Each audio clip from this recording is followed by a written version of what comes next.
On special date midnights in August, that's my birthday in August, he peeks out of the shutters, and sometimes he speaks and tells how the Lorax was lifted away. He'll tell you perhaps if you're willing to pay.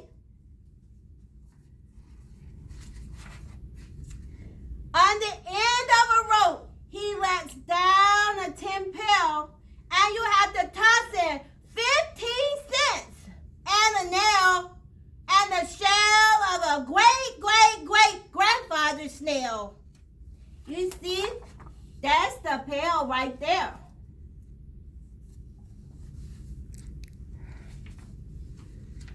Then he pulls up the pail, makes a most careful count to see if you pay him the proper amount.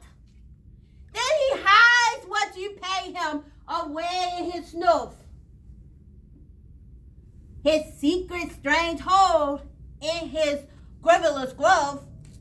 Then he grunts, I will call you by whisper-my-phone, for the secrets I tell you are for your ears alone.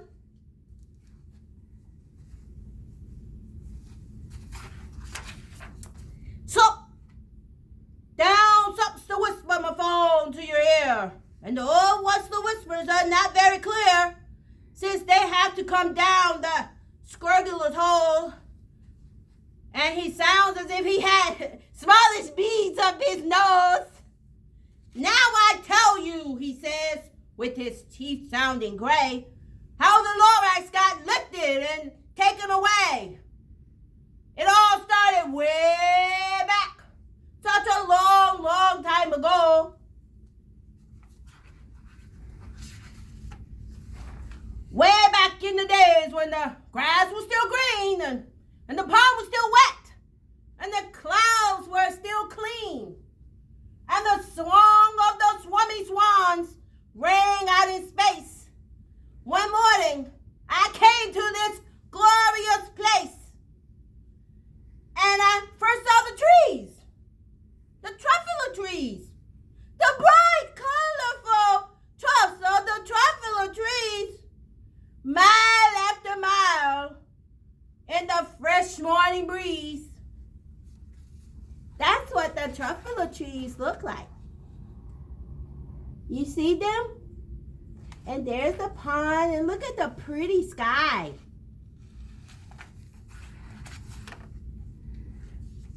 I hope I'm still on. Please let me know if you can hear me. We can hear you. Okay. And under the trees, I saw brown babaloots frisking about in their babaloot suits as they played in the shade and ate truffula fruits. From the rippleless pond came the comfortable sound of the humming fish humming while splashing around. That's a babaloot.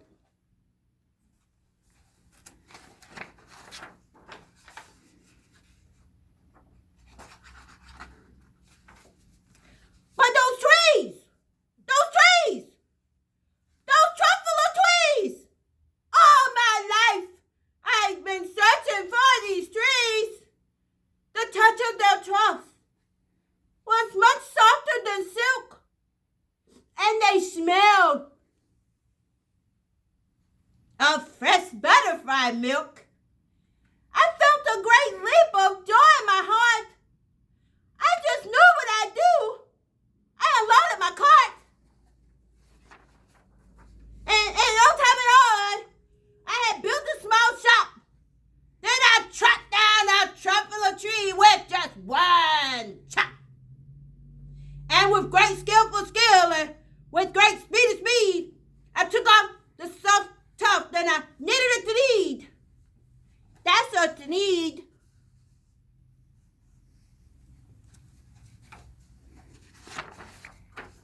The instant I finished, I heard a gazop. I looked.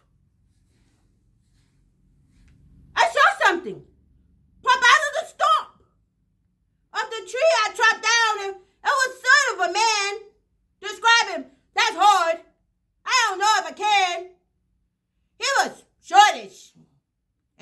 yellowish and brownish and morsy. And he spoke with a voice that was sharpest and bossy. Mister, he said with a sawdusty sneeze, I am the Lorax. I speak for the trees. I speak for the trees have no tongues. And I'm asking you, sir, at the top of my lungs. He was very upset. He shouted and puffed. What's that thing you made out of my truffle truss? Look, Lorax, I said, there's no cause for alarm. I chopped just one tree. I'm doing no harm. I've been quite useful. This thing is a sneed. A sneed to find something that old people need. It's a shirt. It's a sock. It's a glove. It's a hat. But there's other uses. Yes, far beyond that.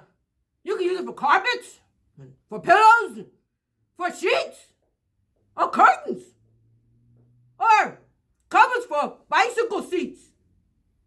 The Lorax said, Sir, you are crazy with greed. There's no one on earth who would buy that fool's need. But the very minute I proved it was wrong, for just at that minute a chap came along, and he thought that the need I needed was great. He happily bought it for $3.98. I laughed at the Lorax. You poor stupid guy. You never know what some people will buy. I repeat, cried the Lorax, I speak for the trees. I'm busy, I told him. Shut up, if you please. I rushed across the room and in no time at all, I picked up a radio phone. I put in a quick call. I called all my brothers and uncles and aunts. I said, listen here. Here's a wonderful chance for the whole Westler family to get mighty rich. Get over here fast. Take the road to Northampton. Turn left at Weehawken. Sharp right at South Ditch. And in no time at all, the factory I built, the whole Westler family was working full tilt. We were sneeding and knitting sneeds, just as busy as bees, to the sound of the chopping of those truffle trees. That's my factory right there. That's what it used to look like back then, over there. Then, oh baby, oh, how my business did grow. Now, chopping one tree at a time, that was way too slow. So, quickly I invented my super axe hackler, which whacking off 4 truffle trees. Count them. 1, 2, 3, 4 truffle trees.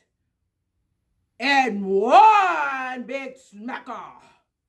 We were making sneeze 4 times as fast. How many? 4. 1, 2, 3, 4. 4 times as fast. And the Lorax, he didn't show up anymore.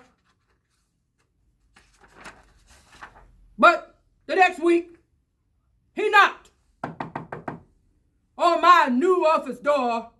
He snapped, I am the Lorax who speaks for the trees, which you seem to be chopping just as fast as you please. But I'm also in charge of the brown babaloots, who prayed in the shade in their babaloot suits and happily lived eating truffle trees. Now, thanks to your hacking my trees to the ground, there's not enough truffle fruit to go around. And my poor babaloots are all getting the crummies because they got gas. Oops. And no food in their tummies. They love living here, but I can't let them stay. They'll have to go find food, and I hope that they may. Good luck, boys, he cried, and he sent them away. I, the whistler, felt sad, and I watched them all go away, but business is business, and business must grow, and regardless of crummies and tummies, you know.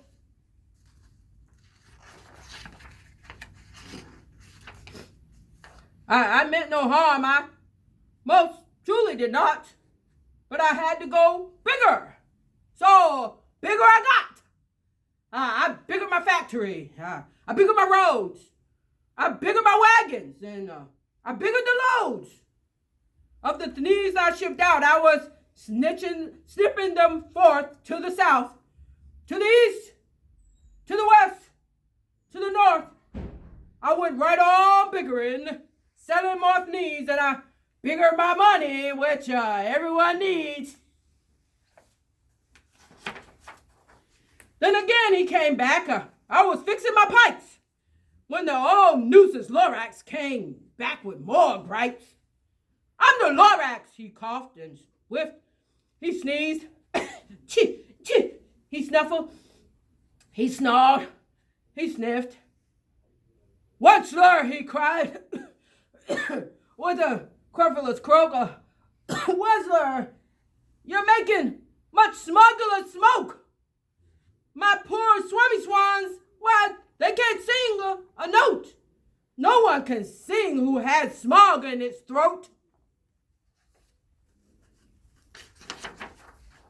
And so, said the Lorax, please pardon my cough. They cannot live here, so I'm sending them off. Where will they go? I don't hopefully know. They may have to fly for a month or a year to escape from the smog you smogged up around here. What's more? Snapped the Lorax. His dander was up. That means he was mad. He was real mad. Let me say a few words about Gluppity-Glup. Your machinery chugs on day and night without stop, making Gluppity-Glup and Schlappity-Slap. And what do you do with the leftover goo? I'll show you, you dirty old white-seller man, you. That's the machine, and that's all of that Gluppity-Glup.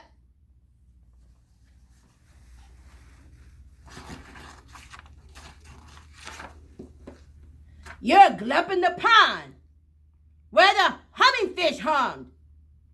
No more can they hum, for the gills are all gummed. Now I'm sending them off. Oh, their future is dreary. They'll walk on their fins and get woefully weary in search of some water that isn't so smeary. Guess what?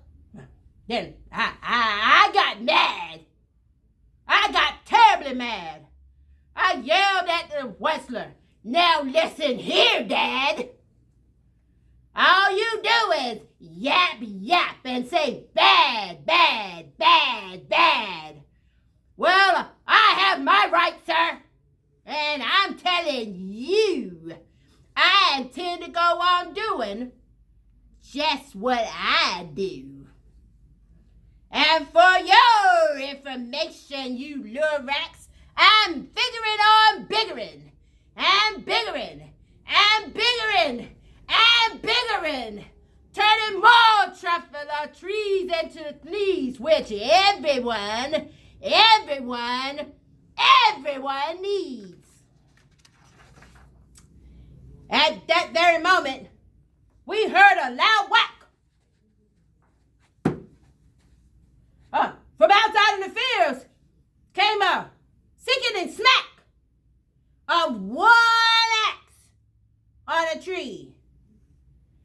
we heard the tree fall, the very last truffle tree of them all. That was the last one.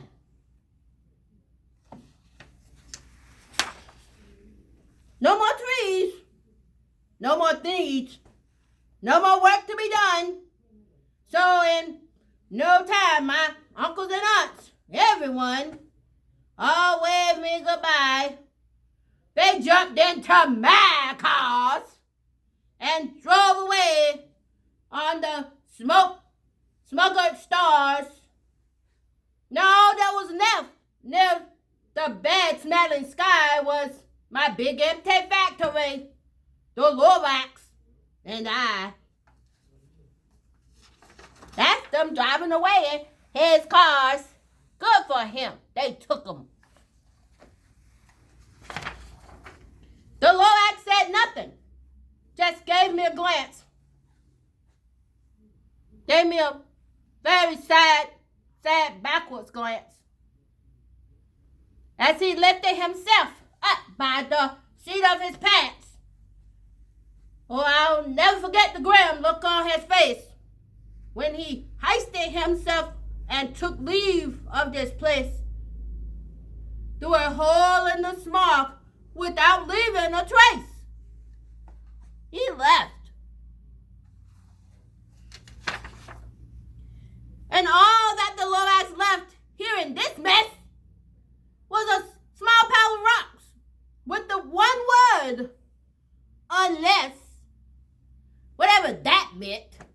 Well, I couldn't guess. That's the rock with that one word, unless. That was long ago, but each time since that day, I've sat here and worried away. Through the years, while my buildings have fallen apart, I've worried about it with all of my heart.